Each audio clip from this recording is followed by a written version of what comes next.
An envelope sits on a desk in a small office outside Colorado. Inside it are results that took months to arrive.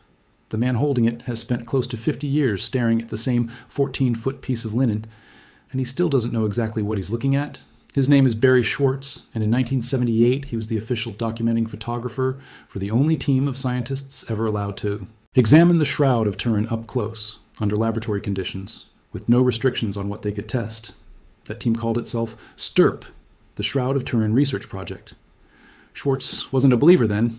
He still describes himself carefully as a skeptic who became convinced not by faith, but by data that refused to make sense any other way. Now there's new data.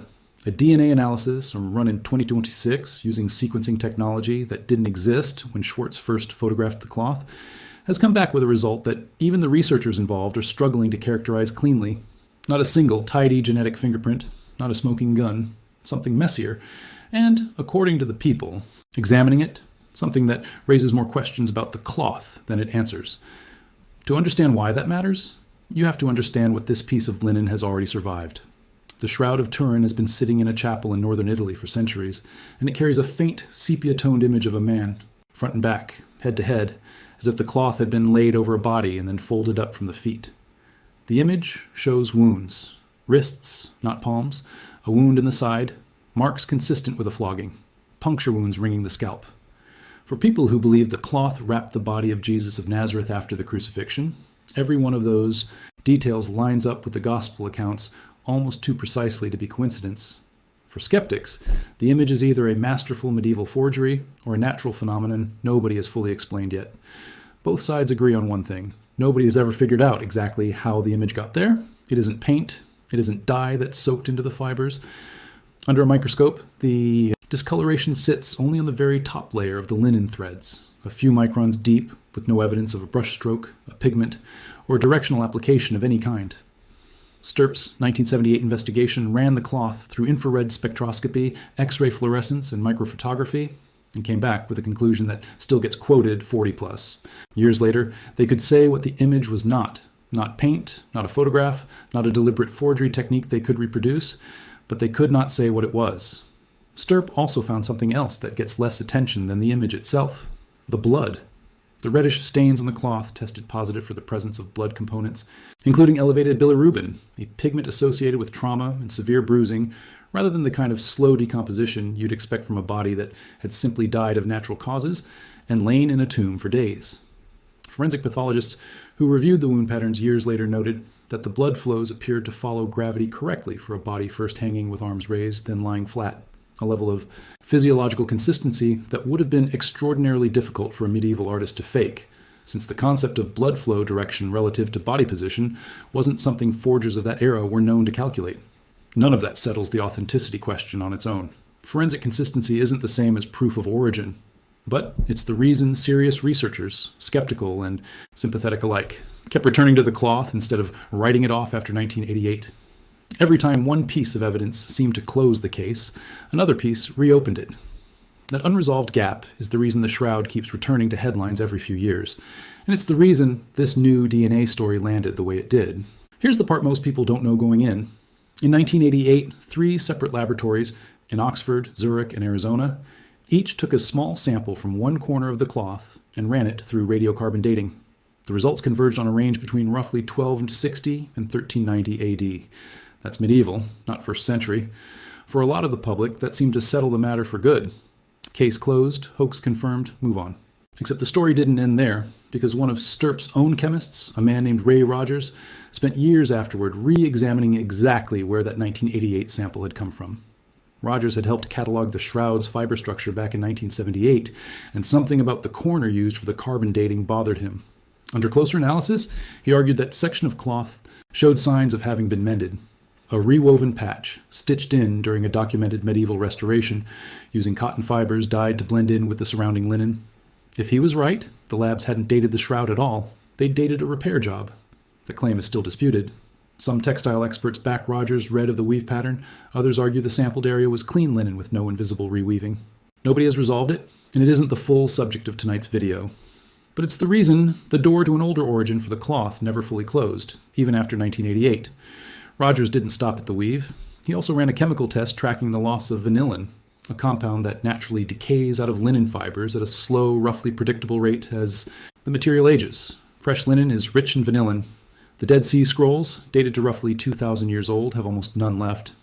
Rogers reported that the main body of the shroud showed vanillin loss consistent with an age far greater than 700 years, by his estimate, somewhere in the range of 13 centuries older than the coroner used for the 1988 test.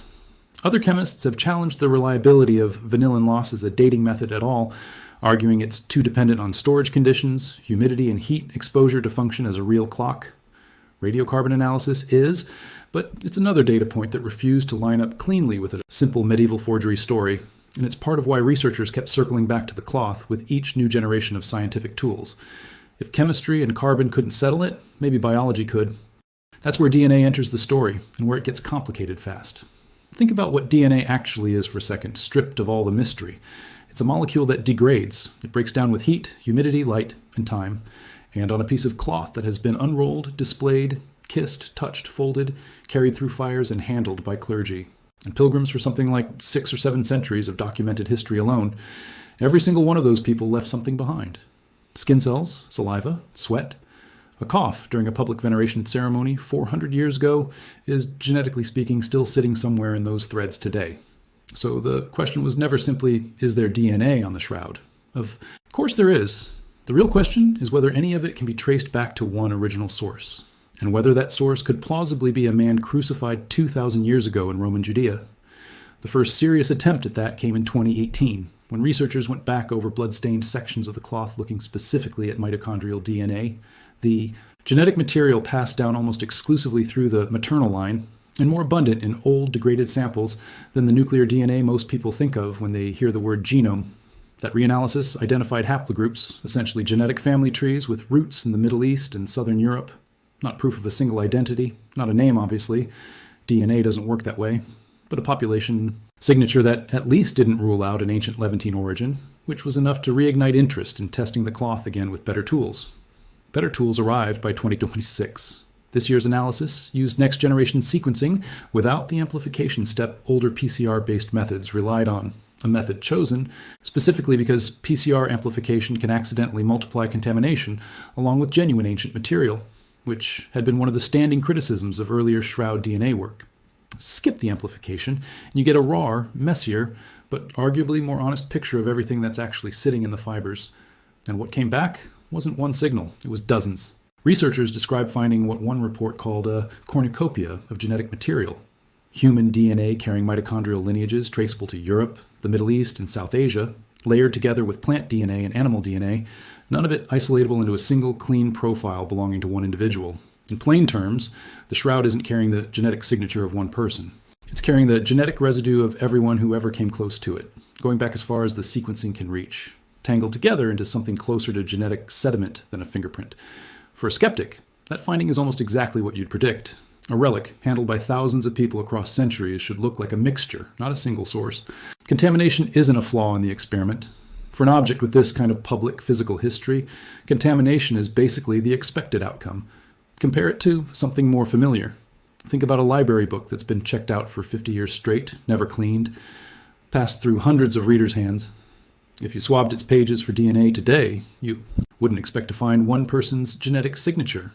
You'd expect a smear, dozens of partial profiles layered on top of each other, none of them dominant, most of them degraded, past the point of individual identification. Multiply that book's 50 years by roughly 14, and you get something close to the shroud's documented public history since it first surfaced in France in the 1350s. Under that lens, a messy, multi-source DNA result isn't surprising. It's close to inevitable. Where the analogy breaks down is scale and geography. A single library book, even a well-traveled one, tends to stay within one country, one language, one relatively narrow population of readers. The genetic lineages researchers say they found on the shroud span 3 continents.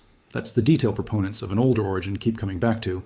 Not the existence of a mixture, but the geographic width of it. But that's not where the story stops, because the same complexity that reads as expected contamination to one camp reads as something else entirely to researchers and commentators sympathetic to the shroud's authenticity, Schwortz among the most prominent of them. Their argument isn't that the mixture proves a miracle. It's narrower than that. And it's worth stating precisely, because precision is exactly what gets lost when a headline turns unexplained into impossible. Their point is that if the cloth were a medieval forgery, painted or stained sometime in the 1300s, as the radiocarbon date implies, you would expect the DNA on it to look like a coherent slice of medieval European history, a workshop, a handful of forgers, maybe some clergy after the fact. What you would not expect, on that theory, is a genetic layer cake stretching across the Middle East, Europe, and South Asia with lineages that some researchers argue are difficult to fully account for using only the cloth's documented post-1350 European movements.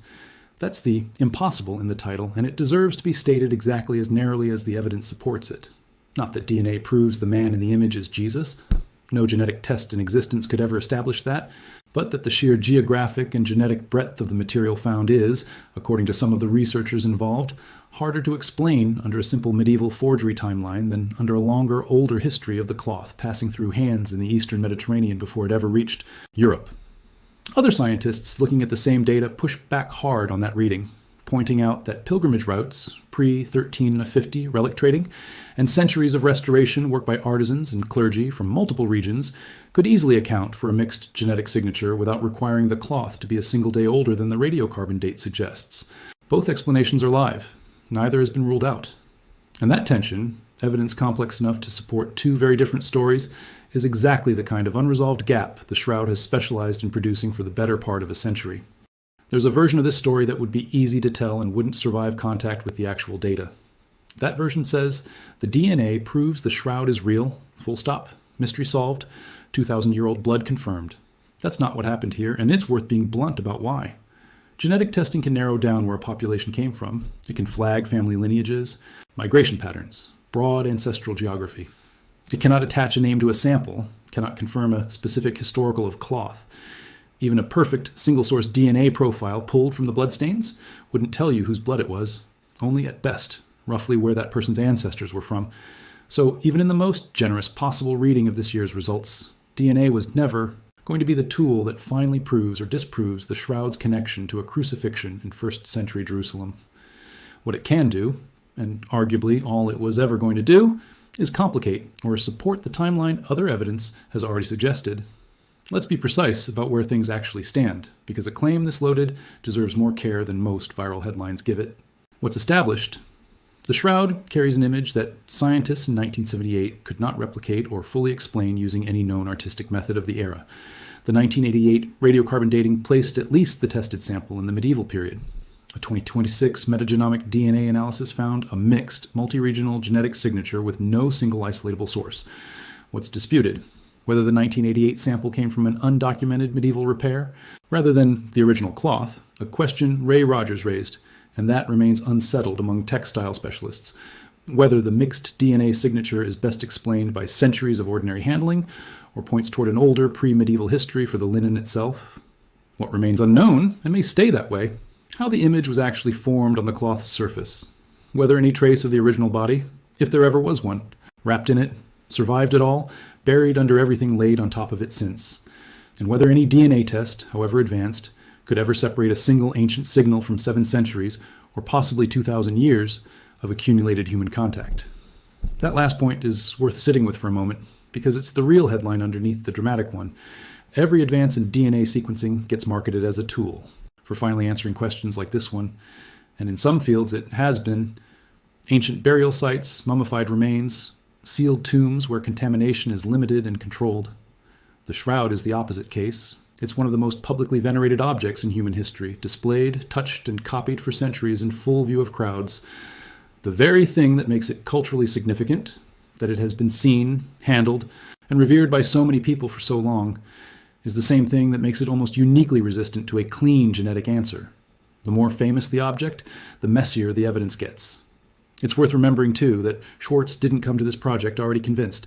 He's spoken publicly about arriving on the STURP team in 1978 as an Orthodox Jew with no religious stake in whether a Christian relic turned out to be genuine, expecting to spend a few weeks documenting what he assumed would end in a straightforward debunking. That's part of why his continued involvement carries weight with people who'd otherwise dismiss Shroud research as faith-driven from the start.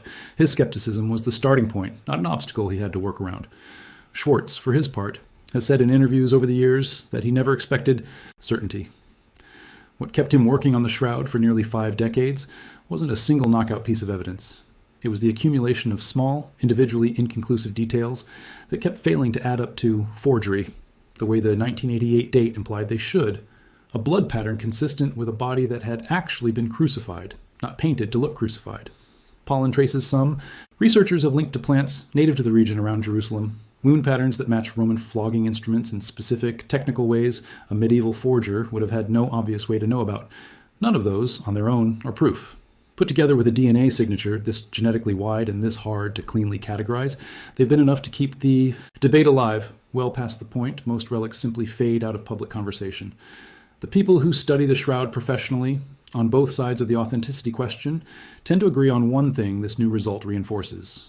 The cloth is not going to be solved by a single test. Not radiocarbon dating in 1988, not mitochondrial haplogroups in 2018, not a metagenomic DNA panel in 2026. Every method chips away at one piece of the puzzle, while leaving the central mystery, how the image itself was formed, completely untouched.